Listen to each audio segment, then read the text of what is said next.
اور بات کرتے ہیں جی سب انسپیکٹر کی لسٹ کی۔ سب سے پہلے آپ کو یاد ہوگا کہ پولیس بھرتی جو سب انسپیکٹرز کی ہوئی تھی اس میں دھاندلیوں کی شکایتیں آئیں، اس کے بعد لیفٹیننٹ گورنر نے ایسڈ ٹیسٹ دیتے ہوئے اس پر تحقیقات کا حکم دیا، اور اب خبر یہ ہے کہ تحقیقاتی معاملہ آگے بڑھا ہے، کیونکہ لیفٹیننٹ گورنر نے سفارش کی تھی کہ سی بی آئی اس پورے معاملے کی تحقیقات کریں، اور خبر یہ ہے کہ دلی سے سی بی آئی کو ہری جھنڈی مل گئی ہے، اور سی بی آئی اس پورے معاملے پر کسی بھی وقت ایف آئی آر درج کر کے تحقیقات کو آگے بڑھا سکتی ہے، نمبر 1۔ نمبر 2، یہاں پر جب تحقیقات آگے بڑھے گا تو 2 3 4 پوائنٹس ایسے ہیں جن کو لے کر بات کرنا بہت زیادہ ضروری ہے۔ ایس ایس آر بی کا رول امتحانات کو لے کر، کیونکہ یہ صرف سب انسپیکٹر والا معاملہ نہیں ہے، ابھی تھوڑی دیر میں آپ کو میں بتاؤں گا کچھ اور چیزیں بھی ہیں جو اس ریکروٹمنٹ ایجنسی کے دائیں بائیں چل رہی ہے، اور ان کی چھوی جو ہے وہ داغدار ہوئی ہے۔ اس وقت کی اہم اور بڑی خبر یہ ہے کہ سی بی آئی کسی بھی وقت ایف آئی آر درج کر سکتی ہے، ایک تو یہ سامنے آ رہا ہے، اور جو اداروں نے، جو ایجنسیز نے انویسٹیگیٹ کیا ہے اس کے مطابق یہ صاف ہوا ہے کہ پیپر کو لیک جان بوجھ کر کیا گیا،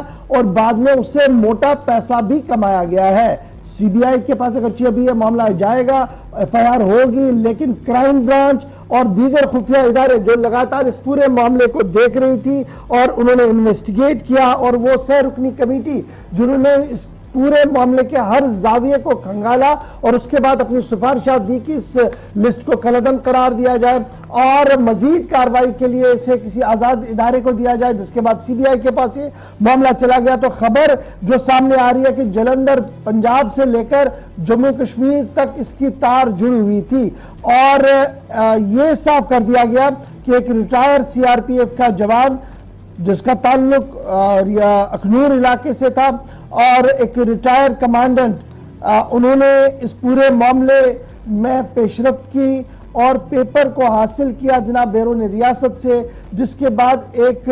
محدود انداز سے اس پورے پیپر کو لیک کیا گیا۔ یہ اب خفیہ اطلاعات آ رہی ہیں، اور پہلے 15 لاکھ اور بعد میں 10 لاکھ تک اس کی قیمت کو پہنچایا، اور آہستہ آہستہ کر کے پیپر ان علاقوں کے اندر پہنچا جہاں سے سب سے زیادہ ریکروٹمنٹ ہوئی، جس کو لے کر پورا ہنگامہ ہوا۔ خبر یہ ہے کہ جہاں ایجنسیاں یہ دیکھ رہی ہیں کہ کون کون لوگ اس میں ہیں، وہیں پر ایک صحافی کا بھی نام اس میں سامنے آ رہا ہے جس نے اس پورے پیپر کو بعد میں واٹس ایپ پر ڈال کر اور زیادہ پیسہ کمانے کی کوشش کی۔ تو اس وقت کی بڑی خبر کہ سی بی آئی کسی بھی وقت انکوائری کر سکتی ہے۔ پیپر لیک کا معاملہ جناب جلندھر سے شروع ہوا اور لائبریری تک آ گیا۔ کس لائبریری کا، جس کا حوالہ ہم نے اس سے پہلے بھی پروگرام میں دیا تھا، جس کو لے کر کافی لوگ ہم سے ناراض تھے کہ جناب آپ نے اس طریقے سے کیسے دیا۔ ہم نے اس وقت بھی کہا تھا کہ شاہدین اور ذرائع جو بتا رہے ہیں وہ یہ ثابت کر رہے ہیں کہ کس طریقے سے اس کو ہوا ہوگا، لیکن اب اس 27 صفحات پر مشتمل رپورٹ کو جب آپ کھنگالیں گے، اگر وہ آپ کے ہاتھ لگے گی، تو آپ کو کچھ ایسے شواہد اور کچھ ایسی باتیں سامنے آئیں گی جس کا شاید آپ تصور بھی نہیں کر سکتے ہیں۔ لیکن سوالوں کے دائرے میں ہے service selection board. Service selection board کو یہ کام سونپا گیا تھا کہ وہ جناب کیا کریں گے، سب انسپیکٹروں کی بھرتی۔ تو معاملہ آپ کلیئر، سی بی آئی انویسٹیگیٹ کرے گی، کسی بھی وقت ایف آئی آر ہوگی، اور ایف آئی آر کے ساتھ ہی جو ان کا اپنا طریقہ ہے، چھاپہ مار کارروائیاں ہوں گی، گرفتاریاں ہوں گی، اور کیس کو آگے بڑھانے کی کوشش کی جائے گی۔ یہ